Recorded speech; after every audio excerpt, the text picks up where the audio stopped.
2005 bapak wafat. Setelah beliau wafat anggar ana tahlilan ana apa-apa sing diundang masyarakat itu kula. Kula nu anggar teko tepat jam 6:30. Niku wong-wong mesti teko jam 7 kurang seperempat. Itu biasa, kiai-kiai kuno dhisik mesti terlambat. Kiai di desa saya itu 3. Rata-rata dia ada terlambat. Pas kula nu teko awal terus sampai 3 kali. Ngomong sesuai sungkan, mosok kalah dhisik Gus Bar. Sesuai tiang-tiang takok. Ora tersinggung Gus nek teko awal ora ana kancane. Agama zaman akhir nanti kalah ambek tiket bis, ambek tiket pesawat.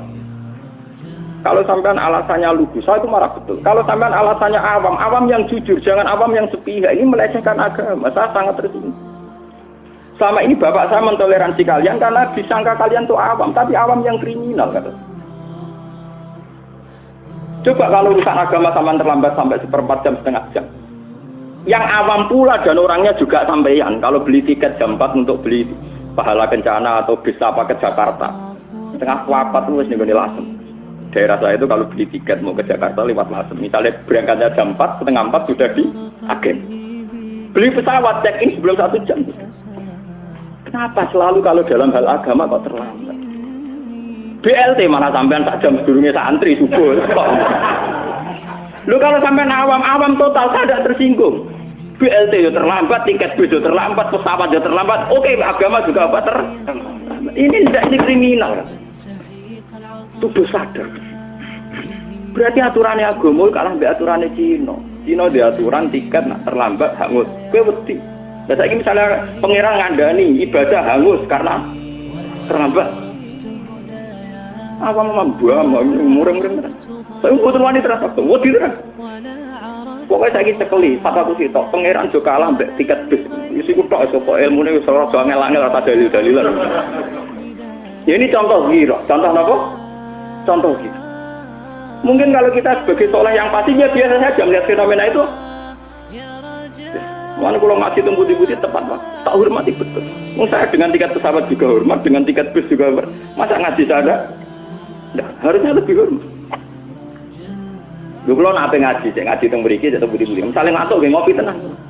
Misalnya ada duit, boleh duit tenang. Pas ngaji kudu ayam, tak ilmu tenang.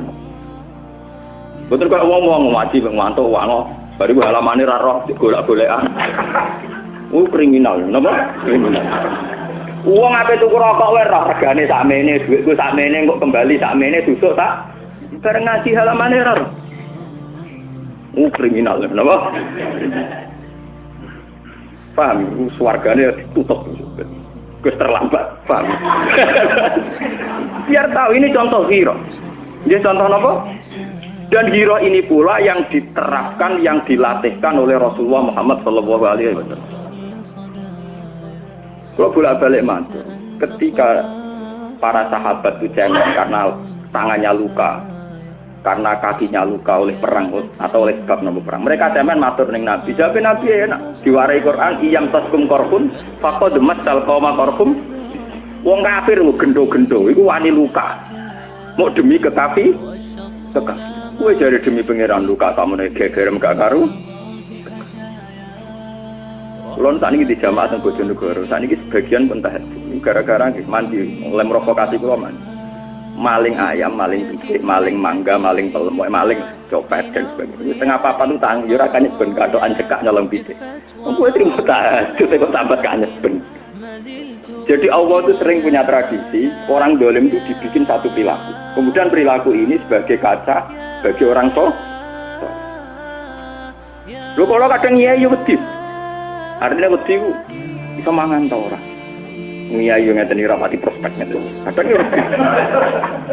Secara basarnya kadang kula wedi. Tetapi kalau nak mikir-mikir lah iya. Bisnis prostitusi ora mesti prospek. Wong sing dadi lonte puluhan tahun kere pirang-pirang lho sing istiqomah ya akeh. Kok kita dadi nyai ra prospek ora wani istiqomah. Wong sing dadi wong nakal iku akeh sing tetep kere tapi istiqomah.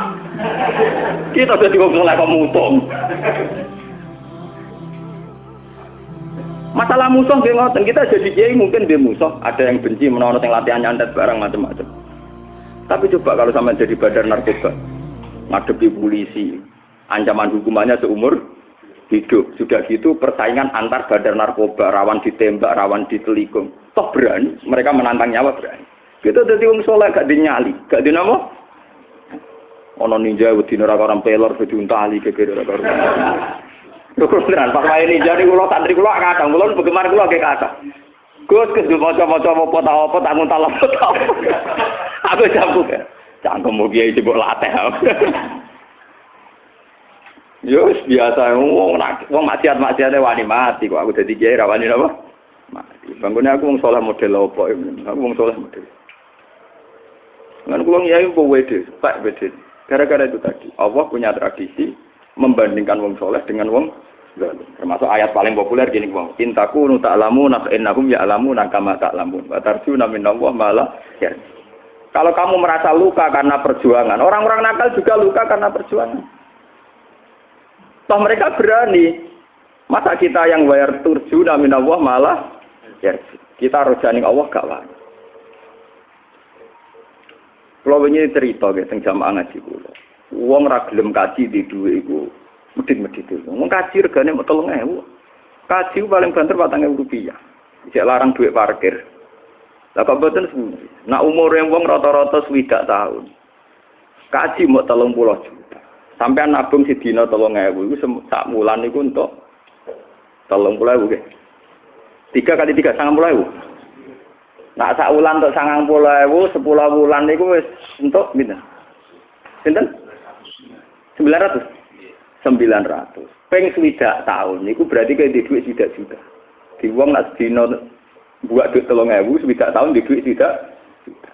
Kaji mau 30 tahun, berarti regane kaji 1.500 Mas. Ras 3.000 batal. Regane kaji mau per hari 1.500. Makanya kula sering ya diskusi dengan para kiai, cobalah umat ini dilatih rasional. Makanya ya, mandu agama itu harus bil ilmi, ojo mau kira tok kuasi gajaran ngene-ngene. Kita harus mandu lewat ilmu. Misalnya supaya sifat kikir itu hilang, katakan kaji itu lebih mahal ketimbang uang parkir, ketimbang uang mlebu terminal, peron. Wong TV Vision iso gawe sponsor lebih mahal timbang uang napa? Parkir lebih murah timbang uang napa? Kalau gue hitung 1 hari itu 2.000, apa 3.000 itu saumurmu di duit 1 juta. Lah anak kaji 30 juta berarti kaji regane per hari mau 1.000. Lu ngono kelangan 30 juta gegere ra karo. Ngekeki pangeran 30 juta berarti zaman padha karo nyumbang agama per hari hanya 1.500. Ini contoh hero. Akhirnya kita malu, misalnya malu. Aku di mobil regane sakmono, aku duwe omah regane sakmono. Jadi agama itu dilatih hero itu lewat perbandingan, termasuk perbandingan. Lah soleh-soleh gini itu yang paling minim, paling nihil di mayoritas umat Islam. Mulane rawan hajine ra ditampa. Mergo ora ono hero blas, gak ono sentimene. Kula sebagai wong alim nggih, nak jam 3 bengi mlaku-mlaku teng kota napa kluyuran. Nak ora wong nakal bengi-bengi di aktivitas. Niku kula nangis. Nangis kula. Ya yo kadang sing saleh itu sing nakal e wani di aksi nganti malam hari sing saleh malah kemu. Wong nakal wani tukaran, preman-preman wani mati tukaran demi perjuangan jaga teritorial. Kadang kita dadi wong saleh ku cemen. Wedinane ora karuan. Sampai awake dibentengi fisik, dibentengi jimat. Macam. Antara kula wis rasa wedi. Iya begini. Ini contoh-contoh kira, kalau tidak dalam konteks apa, contoh kira. Kenapa orang soleh itu kadang hajinya masih susah diterima? Karena kesalian ini tanpa nopo. Itu Imam Ghazali pernah cerita di Ihya, di kitab Afatil Uzlah, sampai cari nanti, kitab Afatil nopo Uzlah. Ini beliau cerita, ada satu perkampungan. Orang satu kampung itu soleh semua. Gimana kalau siang itu puasa, kalau malam itu tahajud. Tapi di saat itu masih ada Nabi, sehingga masih ada wahyu. Allah memberi wahyu kepada Nabi itu, katakan pada penduduk itu bahwa saya tidak ridho ke semua mereka. Nabi itu kan bingung, ngomong soleh kabeh gak diridani. Terus Nabi itu takut pengiran, kenapa ya Rabbi? Jare pengiran, karena gak pernah kepengen radikal Islam di seluruh bumi saya. Artinya gak dihirah, dari Imam Ghazali gak. Dia ini pokoknya asik ibadah ning kampungnya, asik nyaman ning kampungnya sudah. Dia tidak pernah tersinggung saat misalnya moro desa liya, misalnya moro kota baru. Piye to? Bumi kene tetep ae pangeran. Lho kok pangeran ra disembah. Lho wong ning kene ya tetep mangan rezekine pangeran ora disembah. Kurang wajar tenan.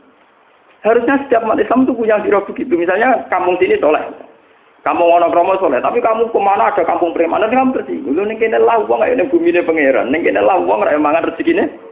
Kok pangeran gak diurusi ku piye? Kita harus punya hero begitu. Kemudian lewat hero itu mungkin kita punya keputusan, ya sudah. Mungkin prosesnya belum ada yang dakwah, ya sudah saya yang dakwah. Kalau saya tidak mungkin sudah saya jadi donatur pada mereka yang dakwah. Itu namanya punya apa? Hero. Kalau orang Amerika saja punya hero untuk mengembangkan demokratisasi di seluruh penjuru dunia, masa kita tidak punya hero untuk mengislamisasi di seluruh dunia? Kalau orang-orang narkoba ingin mengedarkan narkobanya di seluruh penjuru, karena biar tambah laris, masa kita tidak ingin mengobarkan semangat Islam di seluruh dunia? Nah ini sing mari soleh kriminal, itu ora tau tersinggung blas. Ketika maksiat ning dindi iso dikembangno wong dolen, kita wong soleh atau ngembangno kesah. Ku sumare hajine ra ditampa gini, salate ra ditampa. Mane kula mulang teng mriki nggih nyaman tak anggem mawon kula wis nadingi wong dolen duwe sel-sel kesalehan. Mane kula ben kowe utang jasa sampe kula tak ya maksude ben ra sampeyan asal usule. Gamane nak wong dolen iso duwe cabang kedoliman, mosok wong soleh ra duwe cabang kesolehan kok repot to kira nerangno kok kowe wangel lho. Mane Mustafa tak omong kowe soleh ora ngrasa dadi wali narano tak kok omong. Nek dibaptis ngene ben umat soleh maksudnya.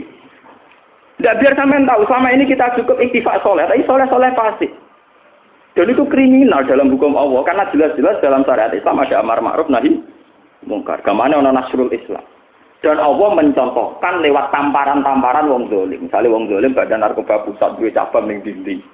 Niklab pusat di cabang ning dindi, bar pusat di cabang ning dindi. Lho wong soleh kok engko amar betutut. Wis ngono jaman tukaran mbek bojone. Bantukaran diadu adol tawakal. Wes nek dunya sementara, kere lah. Malah gomo digowo-gowo go alasan kere. Kita miskin memang enggak apa-apa, tapi kalau tidak bisa berjuang itu haram. Kulo nu melarat kuat. Tapi kalau karena melarat tidak bisa berjuang itu yang kita nangis.